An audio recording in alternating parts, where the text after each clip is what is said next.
আমাদেরকে জানতে হবে কর্তব্য বলতে কি বোঝায়। কর্তব্য কিছু সংজ্ঞা আছে। কর্তব্য হচ্ছে সাধারণ ভাষায় বলতে গেলে কর্তব্য বলতে বলা যায় যে সমাজে বা রাষ্ট্রে ব্যক্তিকে কিছু নির্দিষ্ট নিয়ম কানুন মেনে চলতে হয় বা নিয়ম কানুন পালন করতে হয়। এগুলোকে মূলত দায়িত্ব বা কর্তব্য বলে আহ, বলতে পারি আমরা। অধিকার এবং কর্তব্য পরস্পর সম্পর্কযুক্ত, এরা হচ্ছে একই মুদ্রা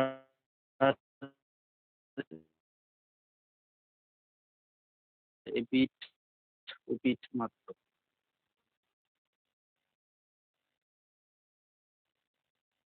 অধিকারের সাথে কর্তব্য পরস্পর অঙ্গাঙ্গিভাবে জড়িত।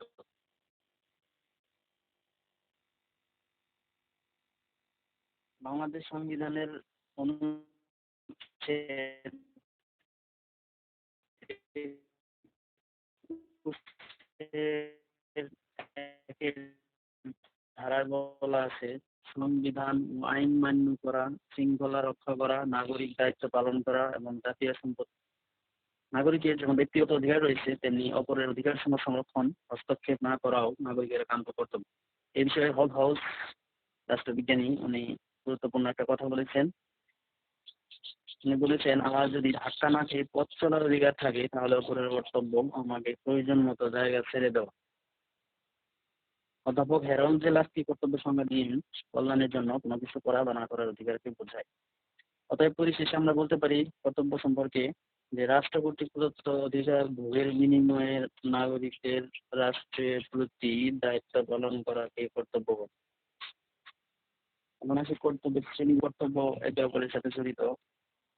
কর্তব্য পালন ব্যতীত নাগরিককে নিজ নিজ কর্তব্য পালন করা উচিত। নাগরিকের প্রতি আইনগত কর্তব্য। তোমরা যারা আমার ক্লাস শুনতেছো তারা খাতা কলম সামনে নিয়ে আহ বসবে এবং কোটেশন গুলা তোমরা একটু নোট ডাউন করার চেষ্টা করবে এবং পরবর্তীতে বইয়ের সাথে আমার এই লেকচারটা মিলিয়ে দেখবে। আশা করি তোমরা উপকৃত হবে। এবং এই চ্যাপ্টার থেকে সৃজনশীল কোশ্চেন অবশ্যই একটা কোশ্চেন থাকবে এবং এর জন্য এটা খুবই জরুরি। তো আমি পড়াতে ফিরে আসছি। কর্তব্যের শ্রেণী বিভাগ। কর্তব্য হচ্ছে দুই প্রকার, হচ্ছে নৈতিক কর্তব্য এবং আইনগত কর্তব্য। নৈতিক কর্তব্য বলতে ওই কর্তব্যগুলোকে বোঝায় যা করা উচিত কিন্তু তার কোনো আইনগত বাধ্যবাধকতা নেই। নৈতিক কর্তব্য মূলত মানুষের বিবেক ও সামাজিক নীতি নৈতিকতা থেকে সৃষ্ট। আমরা আমাদের পিতামাতা, শিক্ষক, ভাই বোন ও আত্মীয় স্বজনের প্রতি যে কর্তব্য পালন করি তাই হলো নৈতিক কর্তব্য। এই নৈতিক কর্তব্যের জন্য আসলে রাষ্ট্র কোনো শাস্তির বিধান করতে পারে না যদি কর্তব্য আমরা পালন না করি। আরেকটা হচ্ছে আইনগত কর্তব্য। রাষ্ট্রীয় আইন দ্বারা গৃহীত বা স্বীকৃত নাগরিকের উপর আরোপিত যে কর্তব্য তাকে আমরা আইনগত কর্তব্য বলতে পারি। নৈতিক কর্তব্য মানুষের বিবেকের উপর নির্ভর করে। ব্যক্তি এটি পালন করতেও পারে নাও পারে, কিন্তু আইনগত কর্তব্য পালন করা প্রতিটি নাগরিকের বাধ্যতামূলক একটি কর্তব্য বা নাগরিক বাধ্য এই আইনগত কর্তব্য পালন করতে। এটি পালন না করলে রাষ্ট্রী মানে ব্যক্তি আহ, যদি পালন না করে এই আইনগত কর্তব্য তাহলে রাষ্ট্র নাগরিকদের শাস্তির আওতায় আনতে পারে। আইনগত কর্তব্যের মধ্যে কতিপয় কর্তব্য হচ্ছে সংবিধানের প্রতি আনুগত্য প্রদর্শন করা, কর প্রদান করা, আইন মান্য করা ইত্যাদি। তো আইনগত কর্তব্যকে আবার তিন ভাগে ভাগ করা যায়। এটা হচ্ছে সামাজিক কর্তব্য, আইন আহ রাজনৈতিক কর্তব্য, অর্থনৈতিক কর্তব্য। সামাজিক কর্তব্য কাকে বলে?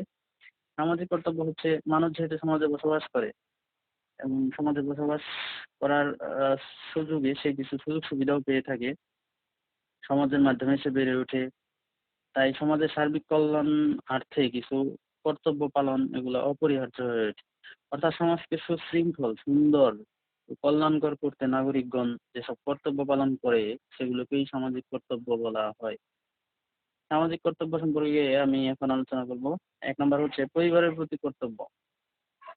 সামাজিক কর্তব্যের মধ্যে এটি একটি গুরুত্বপূর্ণ কর্তব্য কেননা পরিবারেই নাগরিক জন্মগ্রহণ করে, মানুষ জন্মগ্রহণ করে পরিবারে বেড়ে ওঠে, পরিবারের সদস্যদের স্নেহ ভালোবাসায় একটি শিশু পরিপূর্ণ প্রাপ্তবয়স্ক হয়ে ওঠে।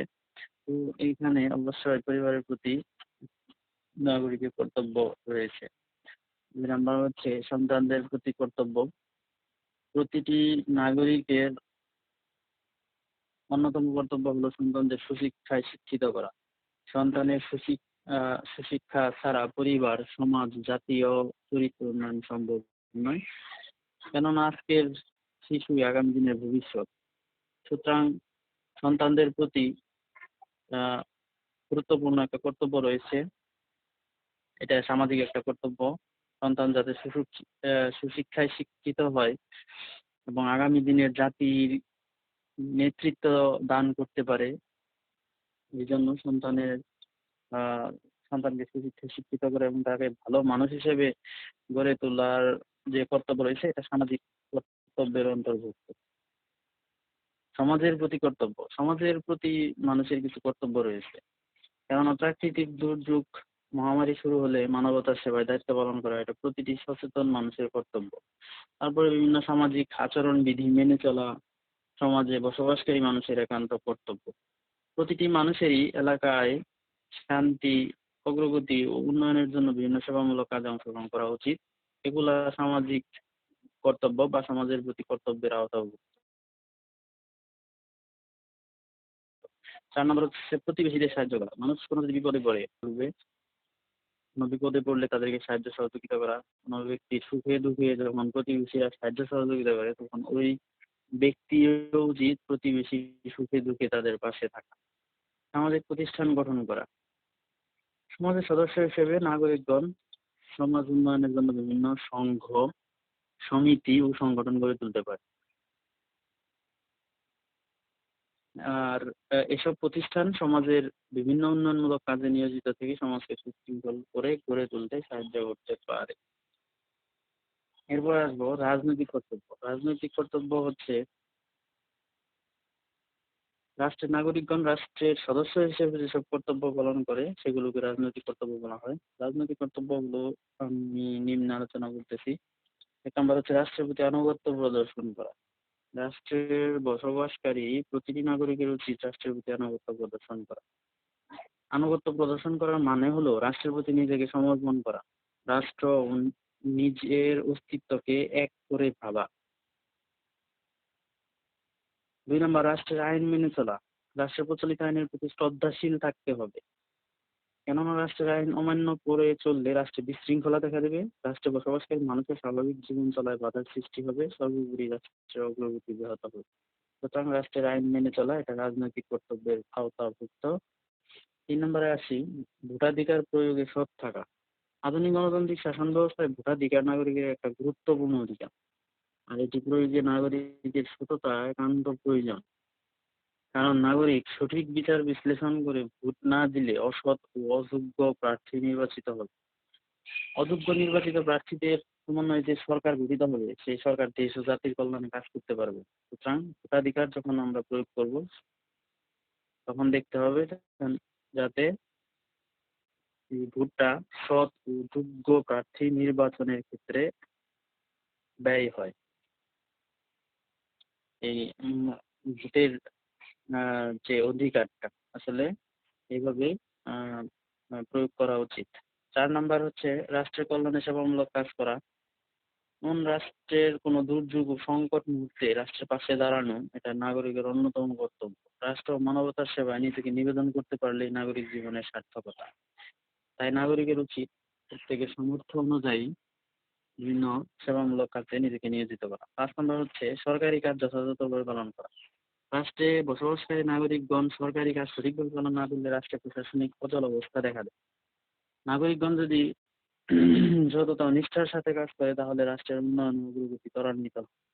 তাই প্রতিটি নাগরিকের রাষ্ট্রের কাজে সহযোগিতা ও সাহায্য সহযোগিতা করা একান্ত কর্তব্য।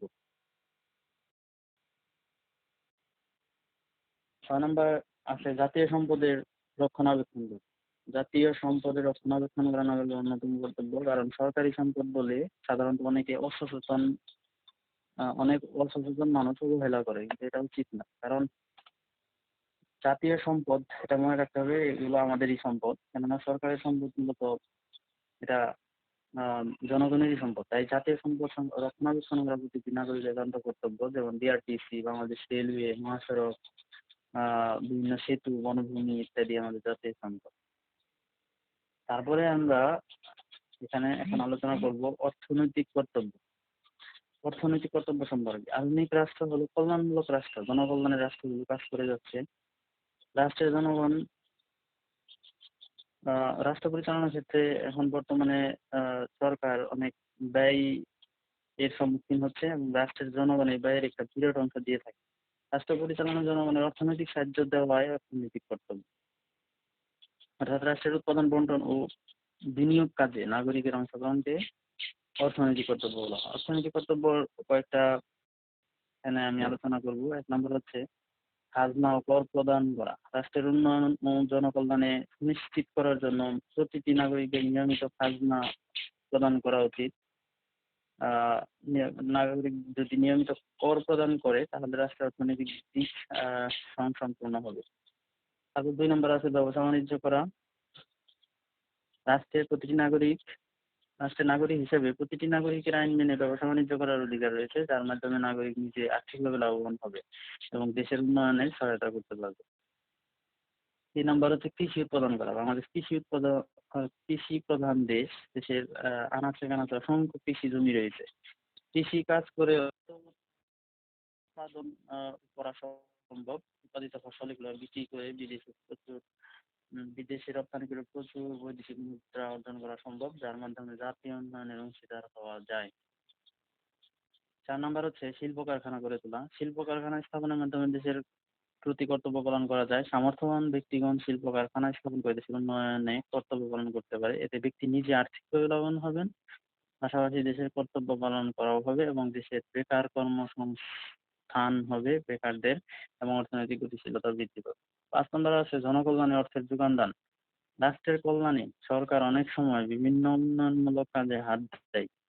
এই সময় অর্থের যোগান দিতে গিয়ে সরকার জনগণের উপর ধার্য করে বা সাহায্য কামনা করে। এসব কল্যাণকর কাজে সরকারকে সাহায্য করা জনগণের অন্যতম কর্তব্য। পরিশেষে বলা যায়, নাগরিক জীবনে কর্তব্যের অভাব নেই। কারণ বর্তমান বিশ্বায়নের যুগে নাগরিক জীবনের কর্তব্য বহুমুখী। সমাজ ও রাষ্ট্রীয় জীবনের কর্তব্য ছাড়াও নাগরিকদের কর্তব্যের বিস্তৃতি বর্তমানে বিশ্ব মানবতাকে স্পর্শ করেছে। এই জন্য বিশ্ব শান্তি ও বিশ্ব মানবতা রক্ষার দায়িত্ব বিশ্ব সমাজের প্রতিটি মানুষের, এবং সেই অবশ্যই সেই সাথে প্রতিটি নাগরিককে রাষ্ট্রের প্রতি এবং সমাজের প্রতি যেসব কর্তব্য রয়েছে তা তাদেরকে সৎ নিষ্ঠার সাথে পালন করা উচিত। এখন আমি অধিকার ও কর্তব্য সম্পর্কে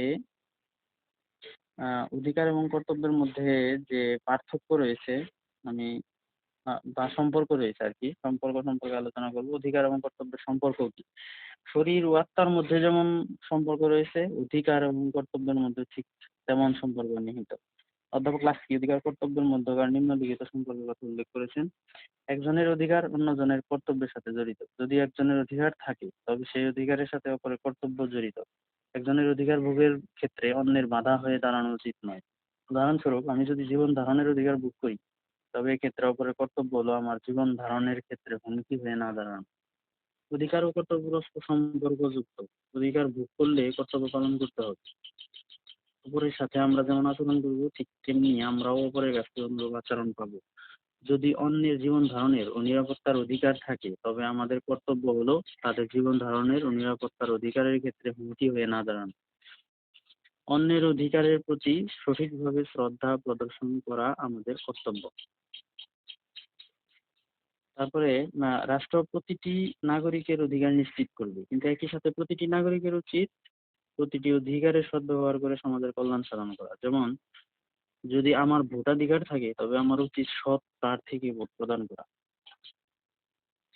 এছাড়া অধিকার ও কর্তব্যের মধ্যে নিম্নলিখিত সম্পর্ক লক্ষ্য করা যায়। উৎপত্তিগত মিল। অধিকার আর কর্তব্য সৃষ্টি হয়েছে সমাজ ও রাষ্ট্র থেকে। এই দুটি সংরক্ষণ রাষ্ট্র করে থাকে। রাষ্ট্র নাগরিকের বিভিন্ন অধিকার ভোগের সুযোগ করে দেয়। তার বিনিময়ে নাগরিকদের রাষ্ট্রের প্রতি কিছু কর্তব্য পালন করতে হয়। রাষ্ট্র নাগরিককে ধর্ম পালনের অধিকার দিলে নাগরিক ধর্মচর্চার মাধ্যমে কল্যাণ সাধন করবে। এ থেকে বোঝা যায় অধিকার ও কর্তব্য এর মধ্যে উৎপত্তিগত মিল রয়েছে। একই বিষয়ের দুইটা দিক। অধিকার ও কর্তব্য একই বিষয়ের দুটি দিক বলা যায়, কেননা অধিকার ভোগ করলে কর্তব্য পালন করতে হয়। অধিকার ভোগের মাধ্যমে নাগরিকগণ দেশের প্রতি যে দায়িত্ব পালন করে থাকে সেটি নাগরিকের কর্তব্য। শিক্ষা লাভ নাগরিকের অধিকার, আবার নিজ সন্তানকে শিক্ষিত করে গড়ে তোলা নাগরিকের কর্তব্য।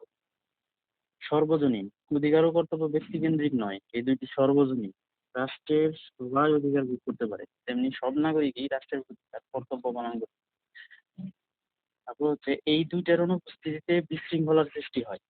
তার মানে রাষ্ট্র ও নাগরিকের কল্যাণ সাধনে অধিকার ও কর্তব্যের চর্চা আবশ্যক, কেননা অধিকার ও কর্তব্যের অনুপস্থিতিতে ব্যক্তি জীবন ও রাষ্ট্রের চরম বিশৃঙ্খলা দেখা দেয়। নাগরিক জীবন বিপন্ন হয় এবং রাষ্ট্রে প্রশাসন যন্ত্র বিকল হয়ে পড়ে। সুতরাং রাষ্ট্রের সুশৃঙ্খল পরিবেশ ও সুষ্ঠু নাগরিক জীবনের জন্য অধিকার ও কর্তব্যের উপস্থিতি একান্ত প্রয়োজন।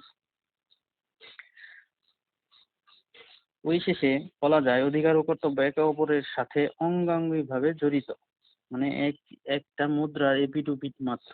একজনের অধিকার অন্যের কর্তব্য রূপে পরিগণিত হয়। এই বিষয়ে কার্ল মার্কস একটা কথা বলছেন, no rights without duties, no duties without rights. অর্থাৎ কর্তব্য ব্যতীত কোনো অধিকার নেই, তেমনি অধিকার ব্যতীত কোনো কর্তব্য নেই। আজকে আমি এই পর্যন্তই আলোচনা শেষ করব। তোমরা স্টুডেন্ট, ছাত্রছাত্রী যারা আছো, আমার ক্লাস যারা শুনতেছো বা আহ, পরবর্তীতে ভিডিও দেখে নিবে বা আমার ক্লাসটা যারা দেখবে শুনবে, আশা করতেছি মনোযোগ সহকারে শুনবে এবং তোমরা পরবর্তীতে তোমাদের পাঠ্য বইয়ের সাথে আহ, এই টপিকসটা মিলিয়ে নিবে। তো আশা করতেছি উপকৃত হবে এবং অবশ্যই যখন এটা তোমরা পড়বে এবং খাতা কলম সামনে নিয়ে বসবে এবং এটা লেখার চেষ্টা করবে, এই কোটেশন গুলো বারবার লেখার চেষ্টা করবে, তাহলে তোমরা মনে রাখতে পারবে। পরীক্ষা কিন্তু হবে, যারা এইচএসসি পরীক্ষার্থী তোমাদের পরীক্ষা কিন্তু হবে। তো পরীক্ষাকে সামনে রেখে তোমরা প্রিপারেশন নিতে থাকো। সরকার কিন্তু চিন্তা ভাবনা করতেছে যাতে এইচএসসি পরীক্ষা খুব তাড়াতাড়ি নেওয়া যায়। তো তোমাদের সবার সুস্বাস্থ্য কামনা করে আমি আজকের মতো ক্লাস এখানেই শেষ করতেছি।